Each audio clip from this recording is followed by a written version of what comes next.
மதுரை மாவட்டம் மேலூர், அரிட்டாப்பட்டி, நாய்க்கர்பட்டி உள்ளிட்ட பல சுற்றுவட்டார கிராமங்களில் டங்ஸ்டன் சுரங்கம் அமைப்பதற்கு மத்திய சுரங்கத்துறை உரிமை வழங்கியதால் அப்பகுதியில் பெரும் பதற்றம் நிலவுவதாகும்.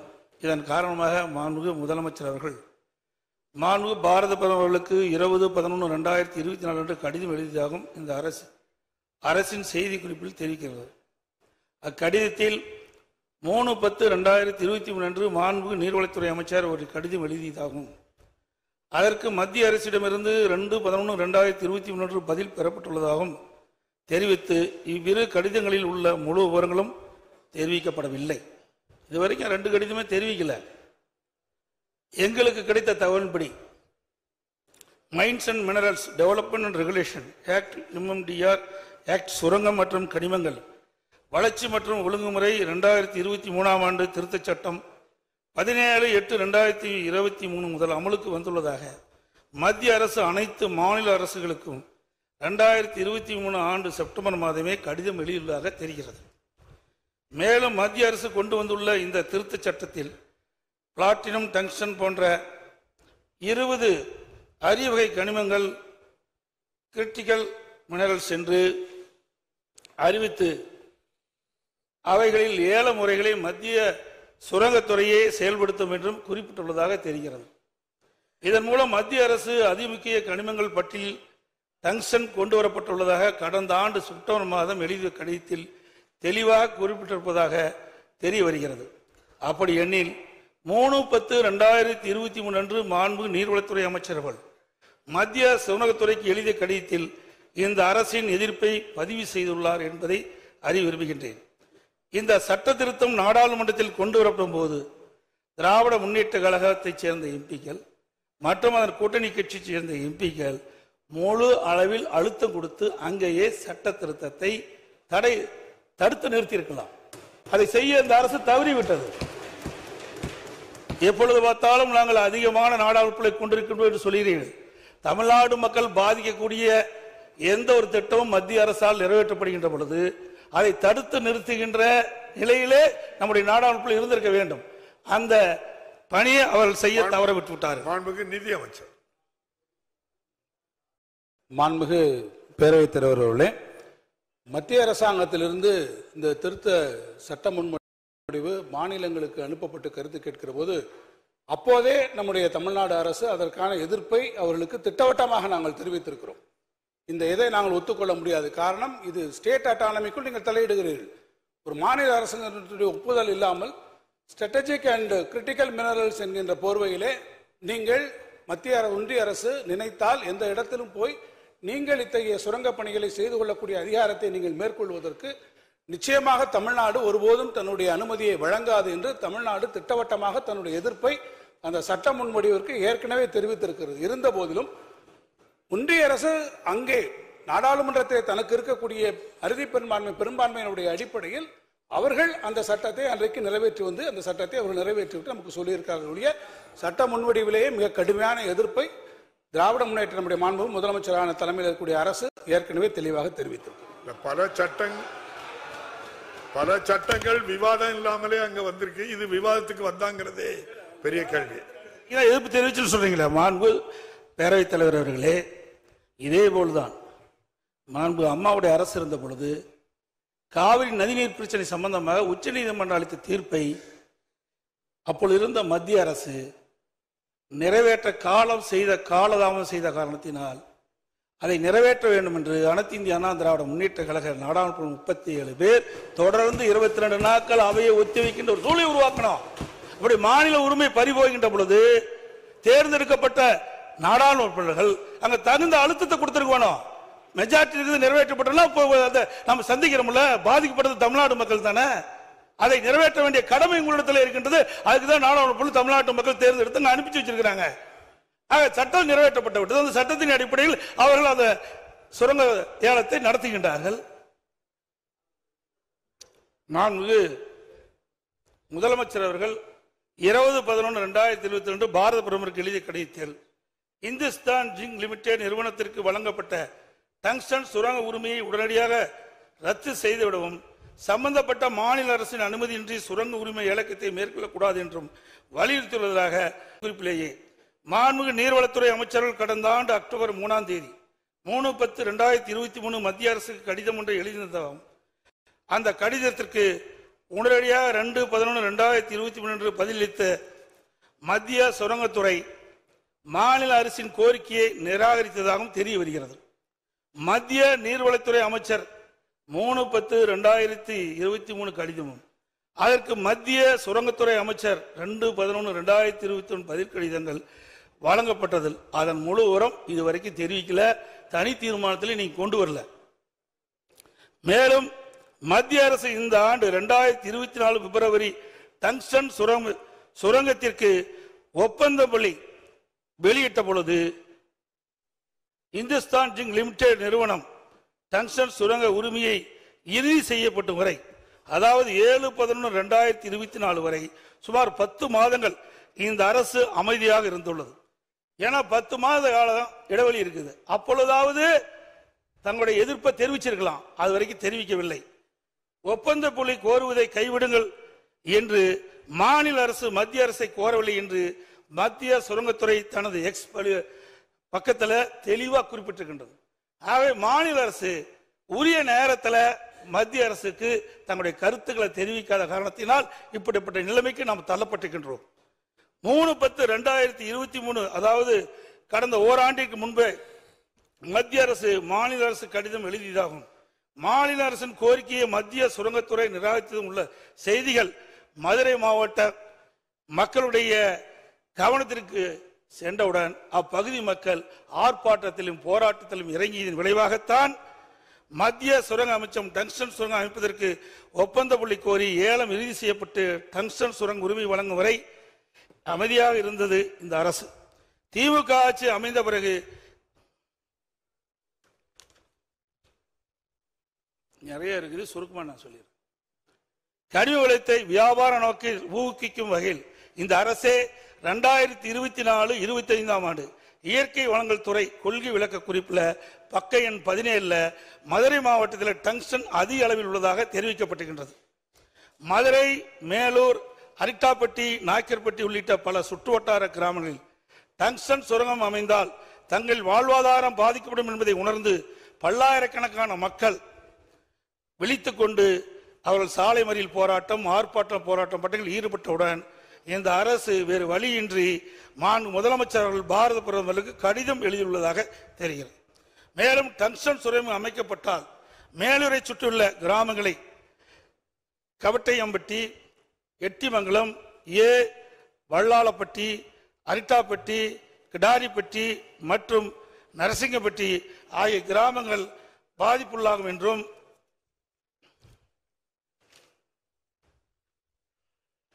அவற்றில் அரிட்டாப்பட்டி ஒரு பல்லுயிர் பெருக்க வரலாற்று தலம் என்றும் இது குடவரை கோயில்கள், சிற்பங்கள், சமண சின்னங்கள், தமிழ் பிராமி எழுத்துக்கள் மற்றும் பஞ்சபாண்டவர் கல் படுக்கைகள் உள்ளிட்ட தொல்பொருள் நினைவு சின்னங்கள் பிரபலமானது என்று குறிப்பிட்டு தற்போது பிரதமருக்கு கடிதம் எழுதியுள்ளதாக சுரங்க ஏலம் விடப்பட்டிருக்கின்றது.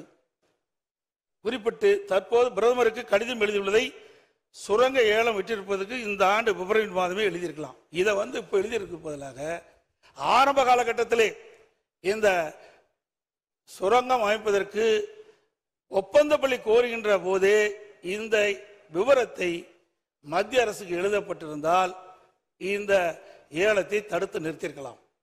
இந்த டங்ஸ்டன் சுரங்கத்தால் பாதிக்கப்படக்கூடிய வேலூரை சுற்றியுள்ள சுமார் 25 கிராமங்கள் நவம்பர் மாதம் நடைபெற்ற கிராம சபை கூட்டத்தில் டங்ஸ்டன் சுரங்கம் அமைப்பதற்கு எதிர்ப்பு தெரிவித்து தீர்மானம் நிறைவேற்றப்பட்டதையும் இந்த மாவட்ட ஒரு கருத்தை கேட்டுடுங்க. சொல்லிட்டு இல்ல அவை ஒரு கருத்தை கேட்டுடும் இருங்க. உங்களுக்கு பேச வாய்ப்பு தரப்பட நீங்க எவ்வளவு முழு கருத்து ஒரு செய்தி அவங்க கருத்தையும் கேட்டு நீங்க பேச போறீங்க. அதாவது ஒரு செய்தியை திருப்பி திருப்பி தவறான செய்தி பதிவு செய்யறீங்க.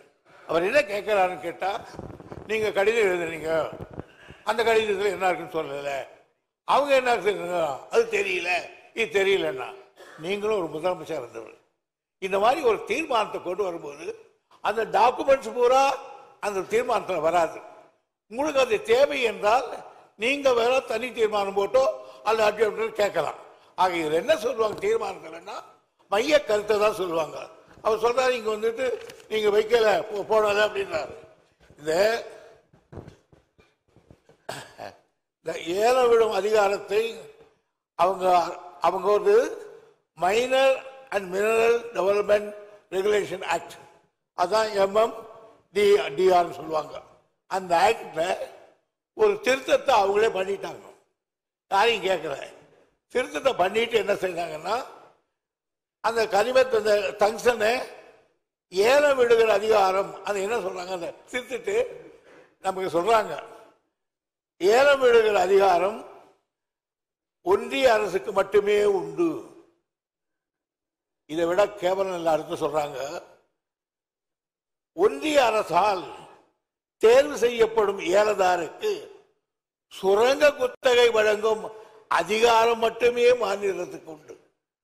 ஆக ஆண்டான் அடிமை இது சுயமரியாதைக்கு கூட்டப்பட்ட சவால். இது கனிம வளம் மட்டும் போல நம்முடைய மானமே இதுல போச்சு. ஆக நான் ஏலம் விட்டுடுவேன். ஏலம் விட்டவனுக்கு இந்துஸ்தான் டைம்ஸ் சொல்லுவேன். அவனுக்கு நீ மரியாதையா அவனுக்கு கொடுன்னு சொன்னா இவங்க என்ன எஜமானா மத்திய சர்க்கார் மாநில சர்க்கார் ஏவல் அவனுக்கு கை கட்டி நிக்க வேலைக்காரனா அந்த அதிகாரத்தோடு போட்டிருக்காங்க சட்டத்தை.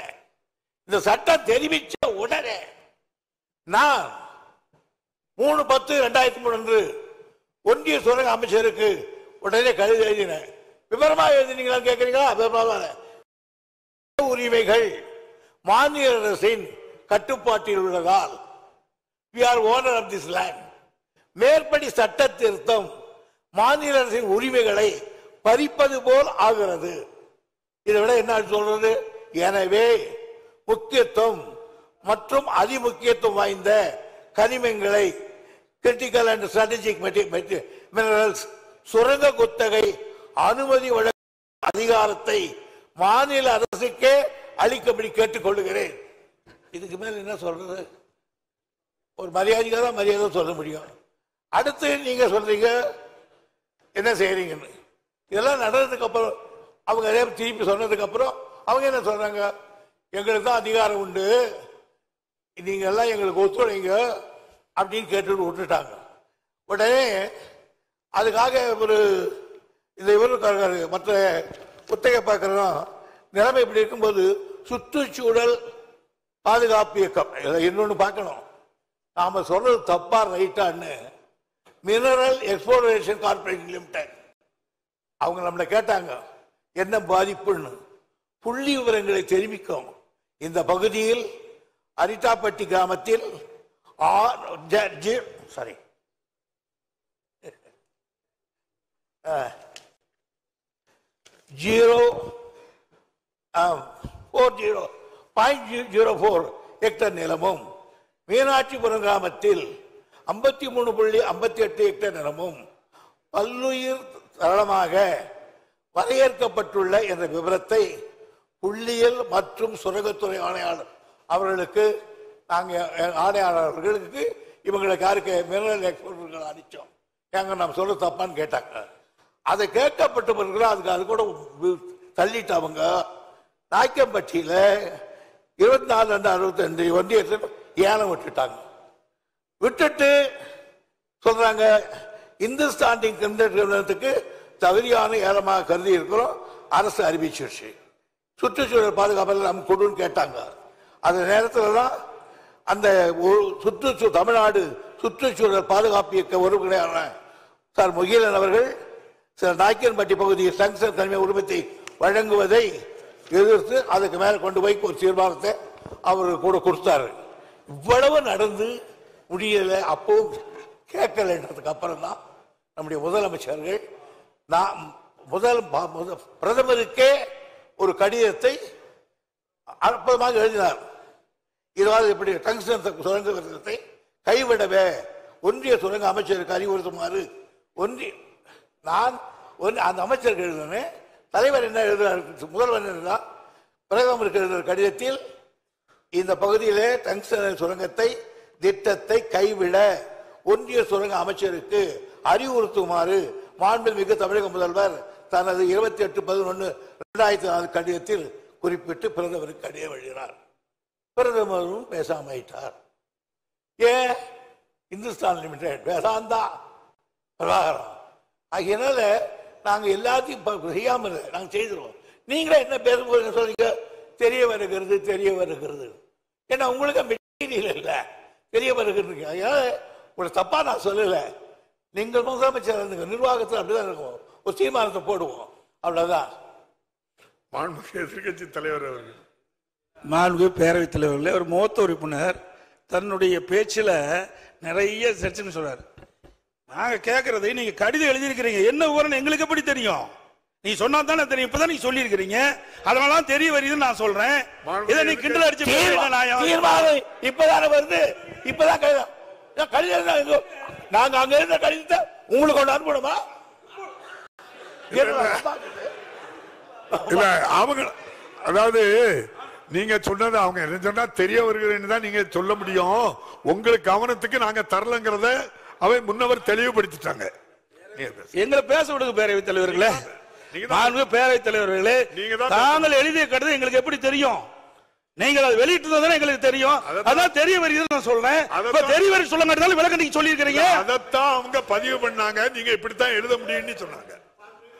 அவை எதிர்க்கட்சி தலைவர்கள் அனுபவமிக்கவர், முதலமைச்சராக இருந்தவர், அமைச்சராக இருந்தவர். நீங்க முதலமைச்சராக இருக்கும்போது மத்திய சர்க்காருக்கு எத்தனையோ கடிதங்கள் எழுதினீங்க. அதுல ஒன்னாவது எங்களுக்கு கொடுத்துருக்கீங்களா? இன்னைக்கு சார் அரசு சார் ஒரு அரசு இன்னொரு அரசு சீஃப் மினிஸ்டர் பிரைம் மினிஸ்டர் எழுதுறார், அது உங்களுக்கு அனுப்பணுமா? சார் நியாயமா இருக்கு. நீங்க ஒண்ணு கேட்கற சார், இது ஆதரிக்கிறீங்களா எதிர்க்கிறீங்களா சொல்லி விடுங்க சார், முடிச்சிடலாம். மாண்புமிகு முதலமைச்சர் அவர்கள். மாண்புமிகு முதலமைச்சர். மாண்புமிகு பேரவைத் தலைவர் அவர்களே, இங்கே எதிர்க்கட்சி தலைவர் அவர்கள் நாடாளுமன்றத்தில் உங்கள் உறுப்பினர் இருக்கிறாங்களா, இவ்வளவு பேர் இருக்கிறாங்க இவ்வளவு பேர் இருக்கிறாங்கன்னு பெருமையா பேசுறீங்களா, என்ன செஞ்சீங்க அப்படின்னு ஒரு கேள்வி கேட்டார். எங்களுடைய நாடாளுமன்ற உறுப்பினர்கள் நாடாளுமன்றத்தில் கடுமையாக எதிர்த்திருக்கிறார்கள்.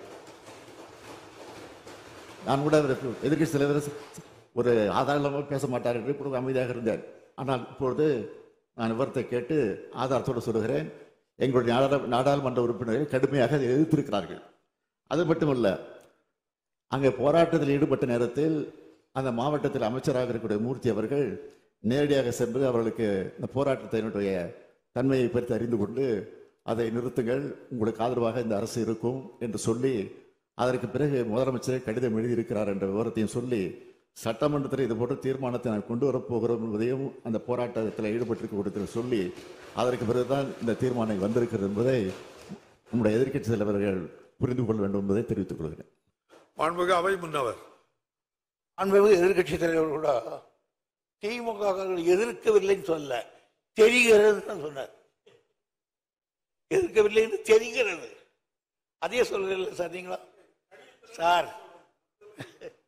மாண்புமிகு எதிர்க்கட்சி தலைவர். மாண்புமிகு பேரவைத் தலைவர்களே, நீங்க கடிதம் எழுதியிருக்கிறீங்க, அதுல என்ன வாசனை எங்களுக்கு என்ன தெரியும், என்ன விவரம் தெரியும், அதனாலதான் தெரிய வருகிறேன்னு சொல்றேன்.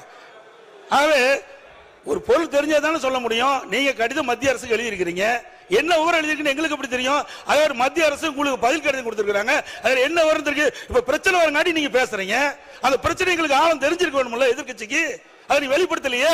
நிறைய கடிதங்கிறது இது முக்கியமான பிரச்சனை, மக்களுடைய பிரச்சனை, மக்கள் வாழ்வாதார பிரச்சனை, மக்கள் பாதிக்கப்படுகின்ற பிரச்சனை.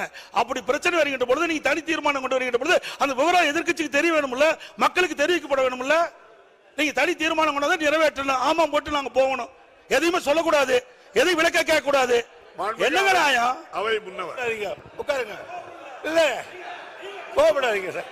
நான் எழுதிய கடிதத்தில் என்னென்ன தெரிவித்தேன் என்று அதை சொன்னேன். மாண்புமிகு முதலமைச்சர் எழுதிய கடிதத்தில் இந்த தங்ஷன் அந்த இன்சான் அக்கவுண்ட் கொடுக்க கூடாது என்று அந்த அமைச்சருக்கு அறிவுறுத்துங்கள் என்று அவர் கடிதம் எழுதினார் பிரதமருக்கு.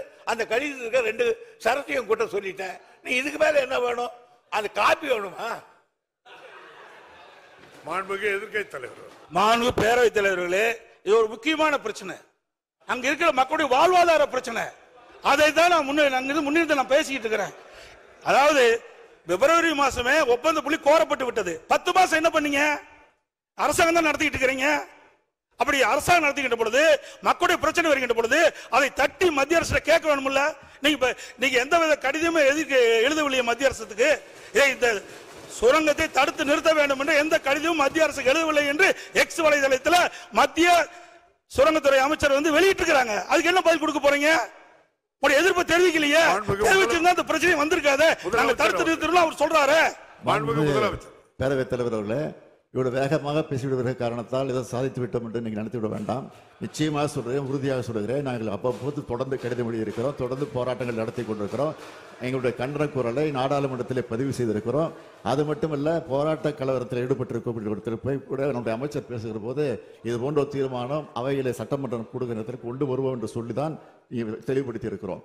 கடிதத்தை எழுதுகிற போது அவ்வப்போது செய்தி வெளியிடுகிற தலைப்பில் பிரதமருக்கு முதலமைச்சர் இந்த சம்பந்தமாக கடிதம் எழுதியிருக்கிறார் என்ற செய்தி வெள்ளம் விவரம் வந்திருக்கிறது. ஒரு தெரியவில்லை சொன்னால் என்ன புரியவில்லை என்று எதிர்க்கட்சி தலைவர் மாண்புமிகு பேரவைத் தலைவர்களே, மாண்புமிகு முதலமைச்சர் நான் சொன்ன கருத்தை தவறாக புரிந்துவிட்டார். மாண்புமிகு நீர்வளத்துறை அமைச்சர் மத்திய சுரங்கத்துறை அமைச்சருக்கு எழுதிய கடிதம், மத்திய சுரங்கத்துறை அமைச்சர் நீர்வளத்துறை அமைச்சருக்கு எழுதிய கடிதத்தை தான் குறிப்பிட்டேன். இந்த 2 கடிதம் வெளியில் சொல்றான். மாண்பு பாரத பிரதமருக்கு மாண்பு முதலமைச்சர் எழுதிய கடிதத்தில் நீங்கள் இந்த சுரங்க ஏலத்தை ரத்து செய்யணும்னு கேட்டுக்கிறீங்க. அந்த இது சுரங்கத்துறை அமைச்சருக்கு போய் சுரங்கத்துறை எக்ஸ் வலைதளத்தில் சொல்லியிருக்கிறாங்க. என்ன, நாங்க ஏலம் விடுவதற்கு ஒப்பந்த புள்ளி கோரணும். அப்ப இருந்து 10 மாசம் இருந்தது. ஏன் இதை தடுத்து நிறுத்துவதற்கு நீங்கள் எந்தவித தகவலும் மத்திய அரசு கொடுக்கவில்லை. எக்ஸ் வலைதளத்தில் வெளியிட்டு இருக்கிறாங்க. முதலமைச்சர் எழுதிய கடிதத்திற்கு மத்திய சுரங்கத்துறை அமைச்சகம் பதில் கொடுத்திருக்குது. அதுக்கு தான் நான் கேட்கிறேன், 10 மாத காலம் நீங்க என்ன செஞ்சீங்க? அப்பவே செஞ்சிருந்தா இதை நான் பேசிடுறேங்க. அப்பொழுதே இதற்கு உரிய அப்புறம் நீங்க பதில் எழுதலன்னு கேட்டிருக்கீங்க. இதை அப்பொழுதே தடுத்து நிறுத்திருக்கலாம். அதைத்தான் நான் சொல்ல வரேன். நீங்க 10 மாத காலமாக இந்த அறிவிப்பு வெளிவந்த ஒப்பந்தம் வெளியிட்ட பிறகு டங்ஸ்டன் சுரங்கம் அமைப்பதற்கு ஒப்பந்தம் கோரப்பட்டு 10 மாத காலமாக நீங்கள் எங்களுக்கு எந்த தகவலும் கொடுக்கப்படவில்லை அப்படி என்று எக்ஸ் முதலமைச்சர் எழுதிய கடிதத்திற்கு எக்ஸ் வலைத்தளத்தில் மத்திய சுரங்கத்துறை அமைச்சகம் கொடுத்திருக்குது. அதுதான் நான் கேட்கிறேன். நீங்க நீர்வளத்துறை அமைச்சர் எழுதினார், முதலமைச்சர் எழுதினார், அவங்க என்ன கடிதம் எழுதினாங்க அப்படின்னு கேட்கிறாரு. எழுதினாங்க. எனக்கு இப்படின்னு தெரிஞ்சிருந்தா அந்த போஸ்ட் ஹவுஸ் முத்திரையோட கொண்டு வந்துருப்பேன்.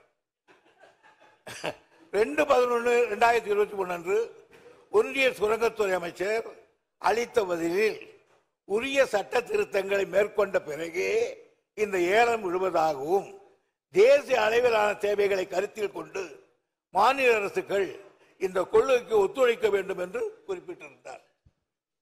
இல்லை என்றார். பேரத்தில் அதான் நான் குறிப்பிட்டேங்க. இங்க பேசி பிரயோஜனம் இல்ல, நாடாளுமன்றத்தில் பேச வேணும். நாடாளுமன்றத்தில் கனிம வள திட்டத்தை முதலமைச்சர் நாடாளுமன்ற கூடி கலந்துட்டு தான் இருக்க தவிர அங்க தொடர்பு கூட்டம் நடந்ததாக செய்தி வரல இது வரைக்கும் நமக்கு. ஆனா கிடைக்க நேரத்தெல்லாம் பயன்படுத்தி அதை எதிர்ப்பு தெரிவிச்சிருக்கிறோம். நாடாளுமன்றம் கூடுகிறது, அதற்கு பிறகு அங்க அவையை ஒத்தி வைக்கப்படக்கூடிய சூழ்நிலை நடந்துகிட்டு இருக்க தவிர தொடர்ந்து நடந்துகிட்டு இல்ல. இது எதிர்க்கட்சி தலைவர் அவர்கள் பத்திரிகையிலும் படிச்சிருப்பார் நினைக்கிறேன். திடீர்னு ஒரு நாள் ஒரு 100 பில்லை பாஸ் பண்ணி விட்டுருந்தாங்க நாடாளுமன்றத்தில். மாண்பு பேரவையில் 2023ஆம் ஆண்டு நாடாளுமன்றத்திலே கனிம திருத்த சட்டத்தை கொண்டு வந்து 2023ஆம் ஆண்டு இப்ப இல்ல. மாண்புமிகு பேரவைத் தலைவர்களே, அப்போது எதிர்ப்பு தெரிவிச்சிருக்கிறோம். எதிர்ப்பு தெரிவிக்கல தவறான தகவலை இங்க பதிவு பண்ணிக்கிட்டீங்க. அதை நான் அதுக்கு தெளிவுபடுத்திட்டேன். எதிர்ப்பு தெரிவிச்சிருக்கோம், திமுக சார்பில் அங்கே எதிர்ப்பு தெரிவிச்சிருக்கிறோம். சரி, மாண்புமிகு பேரவைத் தலைவர்களே, மாநிலத்தினுடைய உரிமை பறிபோகின்ற பொழுது அதற்கு ஏற்றவாறு நாடாளுமன்றத்திலே நம்ம நாடாளுமன்றம் அழுத்தம் கொடுத்திருக்கணும். அவை ஒத்துழைக்கின்ற அளவிற்கு அழுத்தம் கொடுத்தா தான் அது நடக்கும். சட்டம் நிறைவேறியாச்சு. இப்ப சட்டம் நிறைவேறின பிறகு நீங்க தீர்மானம் கொண்டு வந்து என்ன செய்ய போறீங்க சொல்லுங்க. தீர்மானத்தை ஒரு முறை நிறைவேற்றும் பண்ண முடியாது. முதலமைச்சர் சட்டம் நிறைவேறதுன்னா எங்களுடைய ஆதரவு நிறைவேறிச்சு. நாங்க எதிர்ப்பு தெரிவிச்சிருக்கிறோம். அது நாடாளுமன்றத்தில் பதிவாயிருக்கு. எப்படி நிறைவேறதுன்னா நாங்கள தடுத்துக்க முடியுமா? நாங்க மெஜாரிட்டி அவங்க இருக்கும்போது இப்படி பண்ண முடியும் சொல்லுங்க. நீங்களும் அங்க குரல் கொடுத்தோம் நாங்க சபையை நடத்த விடாம பண்ண பல பேர் சொல்லியிருக்கீங்க. அப்ப எல்லாம் சபை அவன் நிறைவேற்றும் தீர்மானத்தை தடுத்து நிறுத்திட்டீங்களா? நீங்க சொல்லுங்க. மாண்புமிகு முன்னவர் 2003 சட்டம் நிறைவேற்றாங்க. அது வரை நீ உடனே சொல்லியிருக்க வேண்டாமா? அட்டோன்ஸ் இமிடியட்லி 3/10/2003 அன்று நான் அந்த மத்திய அரசு கடிதம் எழுதியிருக்கிறேன். ஆக நிறைவேற்றினாங்க, தெரிஞ்சது, கடிதம் எழுதணும். மாண்புமிகு எதிர்க்கட்சி தலைவர் அவர்கள். மாண்புமிகு பேரவைத் தலைவர் அதை எதிர்க்கு நான் தான் ஆரம்பத்திலே சொன்னேன். பிப்ரவரி 2024 பிப்ரவரி மாதம் டங்ஷன் சுரங்கம் அமைப்பதற்கு ஒப்பந்தம் கோரப்பட்டு 10 மாத காலமாக என்ன செஞ்சீங்க? எதுவுமே செய்யலையே. இப்ப எடுக்கிற நடவடிக்கை அப்போ எடுத்திருந்தா இதை தடுத்து நிறுத்தி இருக்கலாம் நான் சொல்றேன். அது மட்டும் இல்ல, ஒரு சட்டம் மத்திய அரசு கொண்டு வருகின்ற பொழுது மாநில உரிமை பாதிக்கப்படுகின்ற பொழுது அங்க அழுத்தம் கொடுத்தே ஆகணும். அதுக்கு தானே எம்பி போறாங்க. சும்மா நான் எழுத்தேன் நிறைவேறிட்டு அப்புறம் ஏன் கொண்டு வரீங்க? என்ன பிரயோஜனம்? முதலமைச்சர்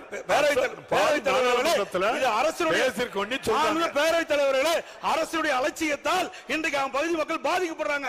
அதான் நான் சொல்றேன். அவை முன்னவர் அவர்கள். மாண்புமிகு எதிர்க்கட்சியை கொண்டு சொல்லுகிறேன். இது மாதிரி எதிர்த்தோம்.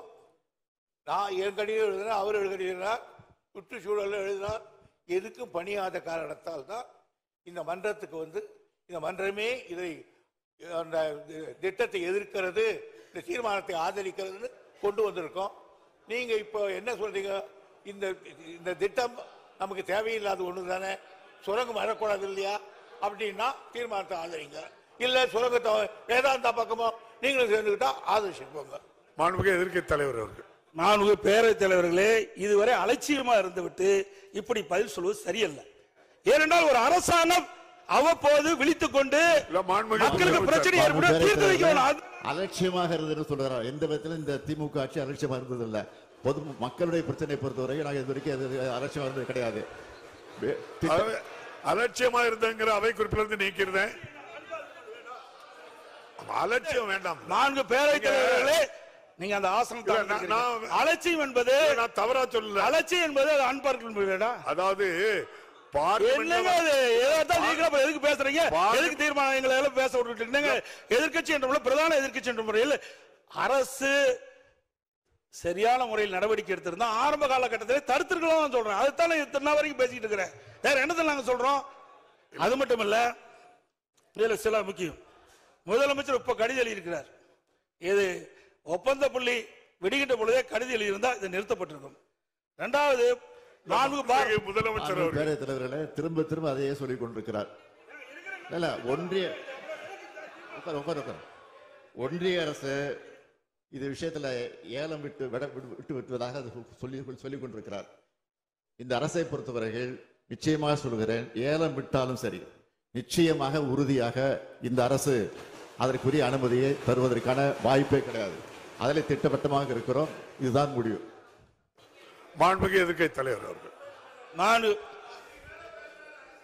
என்னங்க அடுத்து பேசக்கூடாதா?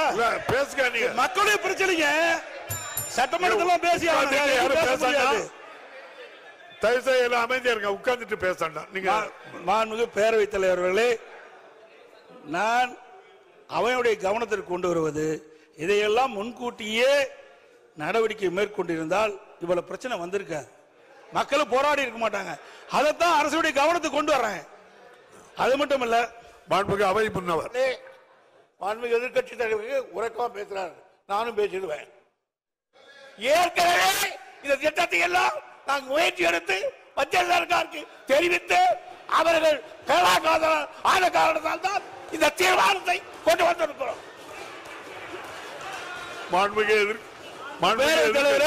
ஒண்ணு ஜாதிக்கு படியில இப்படிதான் பேசி ஆகணும். வேற எப்படி பேச முடியும்? என்ன பேச முடியும்? உங்களுக்கு சரக்கு இருந்தாலும் பேச முடியும். நீங்க முதலமைச்சர் ஒன்றுக்கும் வார்த்தையெல்லாம் பயன்படுத்தாண்டா. அது நீங்க இப்படி பேசுற என்ன அர்த்தம்? நீங்க சரியான முறையில் என்ன சட்டமன்றம் தானே, ஒரு மூத்த உறுப்பினர் மற்றவருக்கு வழிகாட்டியா இருக்கணும். அதை விட்டுட்டு என்ன இதுக்கெல்லாம் பயப்பட மாட்டாங்க. மக்களுடைய பிரச்சனை உயிரை கொடுத்தாலும் காப்பாற்றுவாங்க. நீங்களும் அதே வார்த்தை என்ன நடக்காது. நீங்க மாண்புமிகு மூர்த்தி மாண்பு பேரவைத் தலைவர்களை இது ஆரம்ப காலகட்டத்திலேயே நடவடிக்கை எடுத்தலாம், தடுத்து நிறுத்திருக்கிறதா தான் சொல்றேன். என்ன ஓ என்ன கத்துறீங்க? பேரவைத் தலைவர்களே, மறுபடியும் எதிர்க்கட்சி ஆரம்ப காலகட்டத்திலிருந்து ஆரம்பத்துக்கு போயிட்டார். இப்போ நான் திரும்ப திரும்ப ஒரு ஒன்றை தெளிவாக சொல்கிறேன்.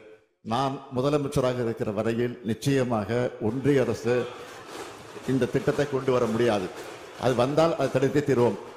அதான் திரும்ப திரும்ப சொல்றேன். நான் தமிழ்நாட்டினுடைய முதலமைச்சராக இருக்கிற வரையிலே இது நிச்சயமாக நாங்கள் அனுமதிக்க மாட்டோம். நன்றி. மாண்புமிகு எதிர்க்கட்சி தலைவர். மாண்பு பேரவைத் தலைவரை எதிர்க்கட்சி என்ற முறையில் எங்களுடைய மக்களுடைய பிரச்சனையை அரசுடைய கவனத்திற்கு கொண்டு வருவது எங்களுடைய கடமை. அந்த அடிப்படை தான் சொல்றேன். நீங்க அலட்சியமா இருந்த காரணத்தினால்தான் இவ்வளவு பிரச்சனை ஏற்பட்டிருக்குது. நீங்க முன்கூட்டியே சரியான முறையில் நடவடிக்கை எடுக்கப்பட்டிருந்தா அப்பொழுது இவ்வளவு பிரச்சனை வந்திருக்காதுதான் சொல்றேன். ஒண்ணு என்ன, எந்த இடத்துல கூட ஆளுங்கட்சி அதுக்கு சாதகமான ஒரு வார்த்தையை எழுதல, பேசல, அலட்சியமும் இல்ல. பார்லிமெண்ட்லயும் பேசிருக்காங்க. நீங்க என்ன நிறைய பேரவைத் தலைவரை நீங்க பதில் சொல்லிட்டீங்க. எல்லாம் மந்திரி சொல்ற பதில் நீங்களே சொல்லிட்டீங்க. பேசுறதையும் நான் சொல்லியிருக்கேன். அப்புறம் பிப்ரவரியிலும் தெளிவா பதிவு பண்ணிருக்கீங்க.